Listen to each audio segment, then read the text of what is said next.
इससे पहले वाला वीडियो में हम लोगों ने सिकंदर के आक्रमण के बारे में पढ़ लिया। अब हम पढ़ेंगे चंद्रगुप्त मौर्य यानी मौर्य वंश के मौर्य वंश के पहला शासक चंद्रगुप्त मौर्य के बारे में। तो देखिए चंद्रगुप्त मौर्य थे तो सबसे पहले जो मौर्य मगध साम्राज्य पे घनानंद का शासन था, तो घनानंद का शासन था तो उस टाइम पे घनानंद ने चाणक्य क्या जो है चाणक्य को अपमानित करके दरबार से निकाल दिया था।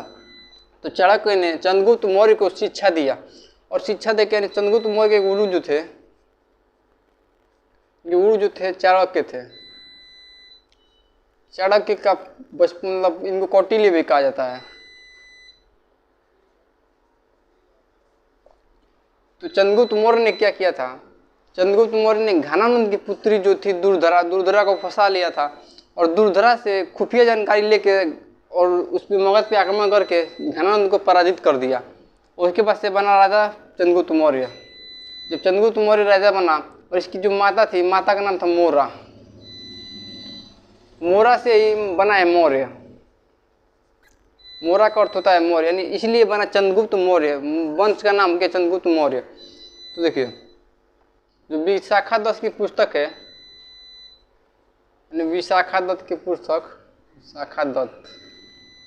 विशाखा दत्त ने लिखा था मुद्रा राक्षस।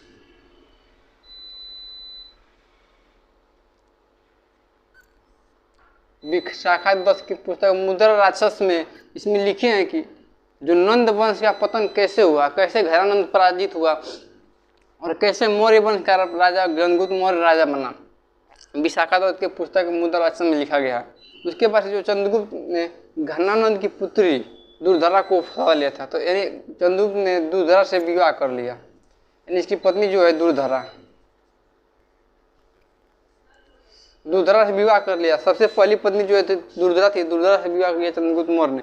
उसके बाद जब सेल्यूकस निकेटर ने भारत पे आक्रमण किया था तो उस टाइम पे चंद्रगुप्त मौर्य ने बहुत ही आसानी के साथ सेल्यूकस निकेटर को हरा दिया। तब जाके सेल्यूकस निकेटर ने अपनी पुत्री कार्नेलिया का विवाह कर दिया। कार्नेलिया का विवाह चंद्रगुप्त मौर्य से कर दिया था। तो चंद्रगुप्त मौर्य की जो दूसरी पत्नी हो गई कार्नेलिया हो गई। उसके बाद से चंद्रगुप्त मौर्य ने क्या था, कार्नेलिया से पूछा था कि तुम्हारे पापा काहे आक्रमण किए थे, तो कार्नेलिया बताई कि इसको हाथी चाहिए था। तो जाके चंद्रगुप्त मौर्य ने 500 हाथी गिफ्ट में दिया था, 500 हाथी जो है गिफ्ट में दिया। तो सेल्यूकस निकेटर ने मेगास्थनीज को भेजा था, मेगास्थनीज को चंद्रगुप्त मौर्य के दरबार में भेजा था। तो मेगास्थनीज की जो पुस्तक है इंडिका, मेगास्थनीज ने एक पुस्तक लिखा इंडिका। इस इंडिका से यह जानकारी मिलती है कि मौर्य वंश के बारे में जानकारी मिलती है कि मौर्य वंश में क्या क्या व्यवस्था थी, इस इंडिका पुस्तक से जानकारी मिलती है। चंद्रगुप्त मौर्य का जो शासन था, चंद्रगुप्त मौर्य का साम्राज्य जो है इधर बंगाल से लेके और अफगानिस्तान तक था चंद्रगुप्त मौर्य का साम्राज्य। और जो अशोक के टाइम तो और बढ़ गया था। देखिए चंद्रगुप्त मौर्य गोरखपुर में देखिए एक अभिलेख है सागौर जो अभिलेख है गोरखपुर में है।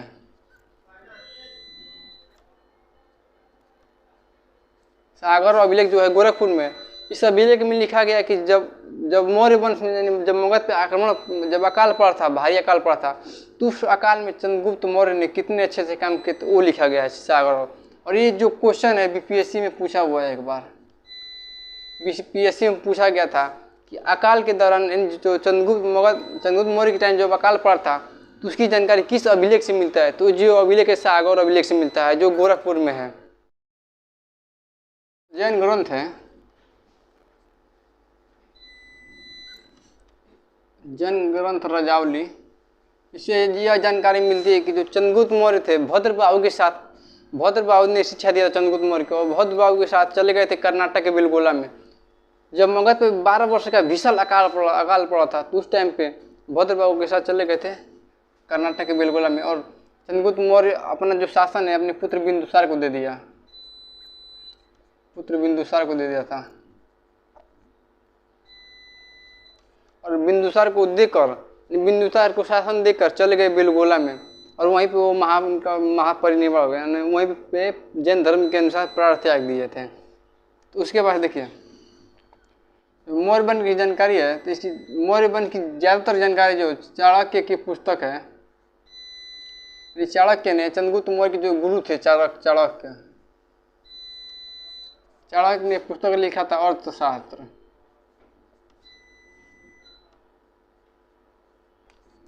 इस अर्थशास्त्र से जानकारी मिलती है मौर्यवन की जानकारी। इसमें जो है 15 अधिकरण है, 15 लेसन है, 15 अधिकरण है, और इसमें 4 बातें कही गई है। इसमें 4 बातें कही गई है, साम दाम दंड भेद। साम, देखिए इसमें 4 बातें हैं। पहला है साम, दूसरा है दाम, तीसरा दंड, और चौथा भेद। इसमें कहा गया है कि राजा को 4 तरीके अपनाना चाहिए, साम दाम दंड भेद। साम मतलब कि अगर पहले किसी जैसे दूसरे देश से बात करना हो या फिर किसी दूसरे से और युद्ध की परिस्थिति आ जाती हो तो सबसे पहले साम अपनाना चाहिए। साम मतलब कि बातचीत करना चाहिए, बातचीत यानी प्यार से समझाना चाहिए, बातचीत करना चाहिए। जब साम से काम नहीं बने तो दाम से बात करना चाहिए। दाम मतलब कि व्यापार यानी खरीदना। जैसे कुछ चीज़, मान लीजिए कोई सामान है, उसके लिए लड़ाई हो रही है तो पहले उसको बातचीत करके सुलझा ले। जब उससे बात ना हो तो उसको पूरा खरीद ले जाना चाहिए। जब इससे बात ना बने यानी जब दाम से बात ना बने तो दंड है। दंड मतलब कि सैनिक होते हैं, जैसे लड़ाई हो गया दंड, तो दंड का अपनाना चाहिए। और उसके बाद से भेद मतलब कि गुप्तचर। आज भी जो इंटरनेशनल रिलेशनशिप है वो यही 4 चीज़ जरूर अपनाया जाता है उसमें, साम दाम दंड भेद। मतलब कि साम मतलब जहाँ बातचीत हो, बातचीत से काम चलाना चाहिए। और जब बातचीत से बात ना बने तो दाम का मतलब उसको खरीद लेना चाहिए, उसका व्यापार कर लेना चाहिए। जैसे जो चाइना है, चाइना क्या करता है, चाइना जो है ज़्यादातर दाम अपनाता है। चाइना ने क्या किया है, आज भी भारत इंडिया से ज़्यादा जो जनसंख्या है चाइना का है, लेकिन चाइना क्यों मतलब इतना आगे है, क्योंकि देखिए चाइना में ज़्यादातर मजदूर है। और चाइना ने बाहरी कंपनियों को, और बाहरी कंपनी जो है चाइना पाती है तो चाइना टैक्स फ्री कर देता है और अपना फ्री में ज़मीन देता है। जब फ्री में ज़मीन मिलेगा किसी भी कंपनी को तो वहाँ पे ज़रूर आएगी। और चाइना कम से कम पैसों में अपने लेबर को मतलब लेबर प्रस्तुत कराता है, लेबर देता है। जो चाइना के लेबर है बहुत ज़्यादा काम करते हैं, 12-12 घंटे 10-12 घंटे काम कर देते हैं और उनको कम से कम पैसे में हो जाता है। चाइना ने क्या किया है, जगह जगह जिले में एक इंस्टीट्यूट बनाया है, जिसमें क्या होता है कि हर मजदूर को वहाँ पे कुछ ना कुछ स्किल सिखाया जाता है। जो स्किल सीख कर मजदूर सीख जाते हैं अच्छे से। और जब किसी अमेरिका कंपनी या बाहरी कंपनी आती है चाइना में तो चाइना क्या उसको टैक्स फ्री देता है, यानी अपनी ज़मीन देता है, सरकारी ज़मीन, और उस ज़मीन पे टैक्स फ्री कर देता है।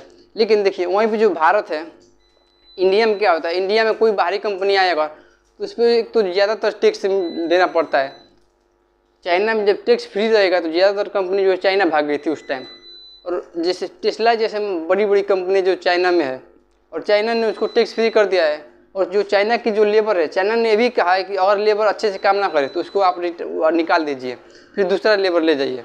चाइना जो हर जगह बहुत ज़्यादा इंस्टीट्यूट बना रखा है, जिसमें हर मतलब चाइना के जो हर मजदूर है, चाइना कहता है कि तुम कुछ ना कुछ सीख जाओ, नहीं तो तुम मर जाओगे, ऐसे ही भूखे मर जाओगे।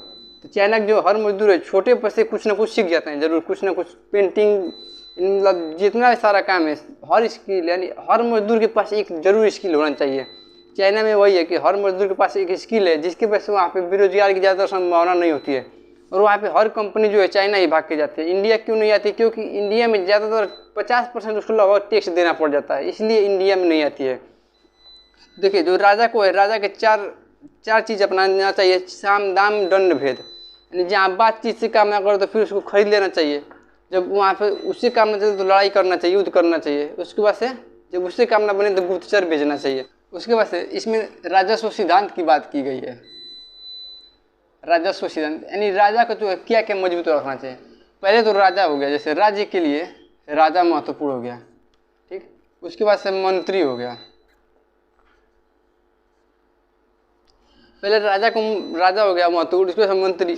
उसके बाद जो जन मतलब लोग को खुश करना है। उसके बाद से दुर्ग, दुर्ग मतलब किला, बड़े बड़े किला बनवाना है जिससे राजा के बारे में, राजस्व के बारे में पता चले। जैसे जो अकबर थे, अकबर हो गए, शाहजहाँ हो गए, बड़े बड़े किला बनवाना, जैसे ताजमहल बन गया तो उससे उनके बारे में जानकारी मिलती है। उसके बाद दंड, यानी राजा की खतरनाक खतरनाक जो दंड देते हैं उसके बारे में पता चले। दंड मतलब कि उसके जो दंड है इतने तगड़ा रहे, इतना टाइट रहे कि कोई भी जुर्म करने से डरे।